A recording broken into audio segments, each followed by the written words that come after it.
Morning students. कल हमने lesson 8 start किया था soil formation and it types. Soil के बारे में रीड किया था, फॉर्मेशन कि कैसे बनती है। जो पत्थर है वो उसके जब छोटे छोटे टुकड़े हो जाते हैं और वो जब बिल्कुल छोटे छोटे पार्टिकल्स में हो जाते हैं तब सॉइल बनती है। और इसे कम से कम कितना समय लगता है, इसे कम से कम 1000 ईयर्स या उससे ज़्यादा का समय लगता है। कंपोजिशन ऑफ सॉइल, सॉइल में क्या क्या होता है। स्टोन्स एंड रॉक्स होते हैं, dead and decaying animals and plants होते हैं, मिनरल्स होते हैं इसमें बहुत सारे, और इसके अंदर वाटर एंड एयर होते हैं। नेक्स्ट है टाइप्स ऑफ सॉइल। सॉइल कितने टाइप्स की है यहाँ पर, mainly sand, clay and loam, 3 types की है। चलिए आज हम डिस्कस करते हैं इस सॉइल के टाइप्स के बारे में, सॉइल इरोजन और soil conservation. Sandy soil. Sandy is a light and dry soil. Sandy soil जो होती है वो बहुत लाइट, हल्की होती है और ड्राई होती है। It does not retain moisture, इसके अंदर मॉइस्चर, नमी नहीं होती। When water is poured on sand it sinks quickly, जब सैंड पर हम वाटर डालेंगे, पानी डालेंगे, इट सिंक्स क्विकली, ये एकदम से सिंक्स हो जाएगा, मतलब बिल्कुल सूखी हो जाएगी। Sand warms up much more quicker in the summer due to its dryness, इसकी ड्राइनेस की वजह से गर्मियों में जो सैंड है वो जल्दी गर्म हो जाती है। For this reason it is useful in producing early crops, इसी रीज़न के कारण जो है इसमें अर्ली क्रॉप्स, जो जल्दी फसलें हैं, क्रॉप्स है, वो प्रोड्यूस की जाती है। कौन सी है, जैसे कि melon and coconut trees grow in sandy soil. Sandy soil में मेलन और कोकोनट जो ट्री है वो इजीली ग्रो हो पाते हैं। नेक्स्ट सॉइल है clayey soil.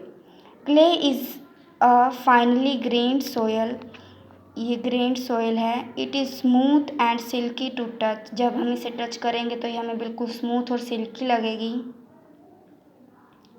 So it is difficult to cultivate during the rainy season, इसलिए रेनी सीज़न में इसको कल्टिवेट करना बहुत ज़्यादा डिफ़िकल्ट हो जाता है।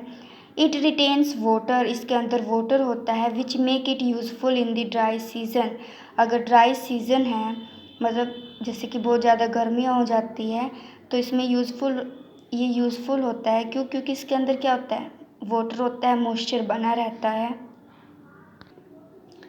Clay is much richer in plant food than sandy soil, जो क्ले सॉइल है वो इसमें जो प्लांट्स है वो अच्छे से ग्रो होंगे than the Sandy soil, sandy soil के अलावा।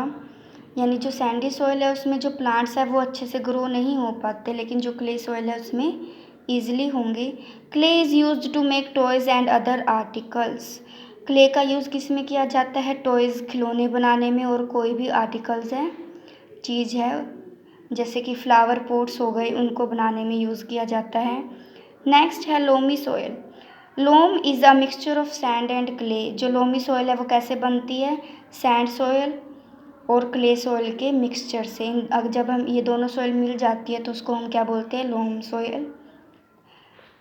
The sand keeps the soil open and the clay retains the moisture, जो सैंड है वो क्या करती है, सॉइल को ओपन रखती है, मतलब ओपन कैसे, कि इसके अंदर ईजिली जो वाटर है या फिर एयर है वो ईजिली चली जाए। And the clay retains the moisture, और जो क्ले सॉइल है इसमें नमी बनाए रखती है। Loam is generally considered the best soil for growing plants, जो लोम सॉइल है वो प्लांट्स के ग्रोइंग के लिए, पौधों के लिए बहुत अच्छी सॉइल है। जो हम फसलें, जो खेत वगैरह है जहाँ पे बहुत सारे प्लांट्स हैं वहाँ पर मेनली कौन सी सॉइल होती है, लोमी सॉइल। नेक्स्ट है सॉइल इरोजन। सॉइल इरोजन यानी कि मिट्टी का कटाव, क्या होता है देखिए इसे। The loss of the top soil is termed as soil erosion, जो टॉप सॉइल है, जो सबसे ऊपर सॉइल होती है, मिट्टी होती है, उसका लॉस हो जाना, उसके हम क्या कहते हैं, soil erosion. Soil erosion is mainly caused by wind and water. Soil erosion किसके कारण होता है, विंड और वाटर, हवा और पानी की वजह से। It is a slow and gradual process. ये बहुत ज़्यादा स्लो प्रोसेस होती है, but it is increased by human activities such as farming and mining. लेकिन ये किसकी वजह से इंक्रीज़ हो गई है आजकल, ह्यूमन एक्टिविटीज़ की वजह से। जो ह्यूमन है, जैसे कि फार्मिंग करते हैं, खेती करते हैं, माइनिंग खुदाई करते हैं मिट्टी की, इसकी वजह से जो सोयल इरोजन है वो इंक्रीज़ हो गया है। Soil develops very slowly over a long period of time but can be lost quickly too. जो सोयल है उसको कम बहुत ज़्यादा टाइम लगता है बनने में, डेवलप होने में, but can be lost quickly, और लेकिन जल्दी ही वो क्या हो जाती है, लॉस्ट हो जाती है। The clearing of land for farming and residential use can quickly destroy soil. Land को क्लियरिंग करना मतलब जहाँ पर बहुत सारे पेड़ हैं उनको काटना, किसके लिए, फार्मिंग, खेती करने के लिए, या फिर रेजिडेंशियल यूज़ के लिए। रेजिडेंशियल यूज़ यानी कि कोई भी बिल्डिंग, हाउस बनाने के लिए जो हम पेड़ काट रहे हैं उस लैंड से, इससे भी क्या होता है, सोइल डिस्ट्रॉय होती है। Soil erosion makes the land infertile. Soil erosion की वजह से जो लैंड है वो इनफर्टाइल हो जाती है, उस पर जो प्लांट्स है वो अच्छे से ग्रो नहीं हो पाते, उसके सारे जो मिनरल्स हैं, न्यूट्रिएंट्स हैं उसके अंदर, वो सब क्या हो जाते हैं, ख़त्म हो जाते हैं। सोइल इरोजन जो है विंड और वाटर की वजह से कैसे होता है, जैसे कि बहुत ज़्यादा तेज़ हवा चल रही है, आंधी तूफान आ रहा है, तो जो मिट्टी है वो एक जगह से उड़कर दूसरी जगह पर चली जाती है, इसे भी सोइल इरोजन कहते हैं।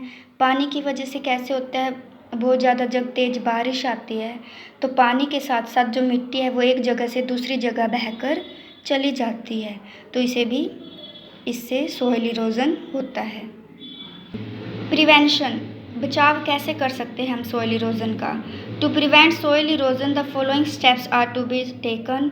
सोइल इरोजन को बचाने के लिए हमें किन किन स्टेप्स को फॉलो करना चाहिए। प्लांटिंग मोर ट्रीज, ज़्यादा से ज़्यादा पेड़ लगाने चाहिए।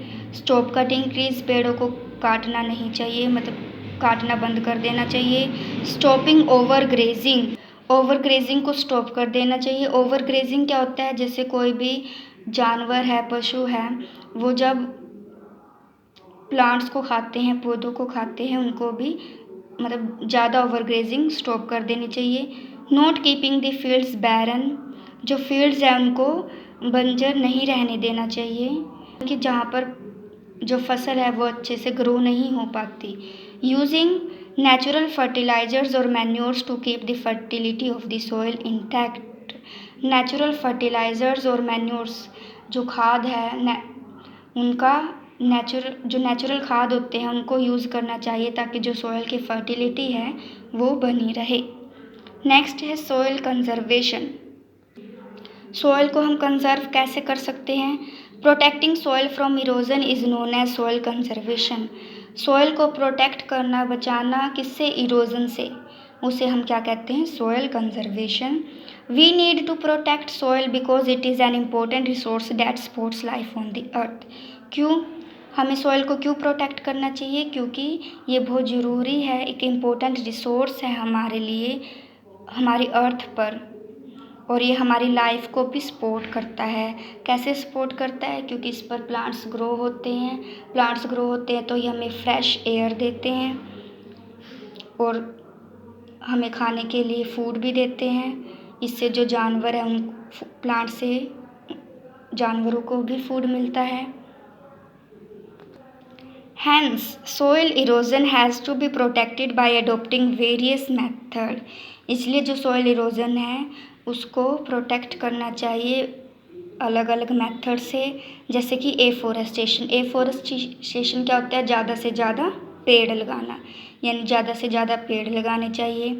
प्लांटिंग ऑफ ट्रीज़ को इस मतलब यही है कि ज़्यादा से ज़्यादा पेड़ लगाने चाहिए। Constructing dams and terrace farming, बहुत सारे डैम्स बनाने चाहिए। डैम्स क्या होता है, जिसमें जो पानी है बारिश का पानी वो इकट्ठा हो सके। And terrace farming on the hill slopes are a few methods of soil conservation. Terrace farming क्या होता है? टेरेस क्या होता है? सीढ़ियाँ, जो सीढ़ियों की तरफ जो हिल स्टेशंस होते हैं, जो पहाड़ी इलाके होते हैं, वहाँ पर टेरेस फार्मिंग करनी चाहिए जिससे कि सॉइल कंजर्वेशन हो सके। ये पिक्चर में भी शो हुआ है कि टेरेस फार्मिंग की तरह सीढ़ियों की तरह फार्मिंग की जा रही है।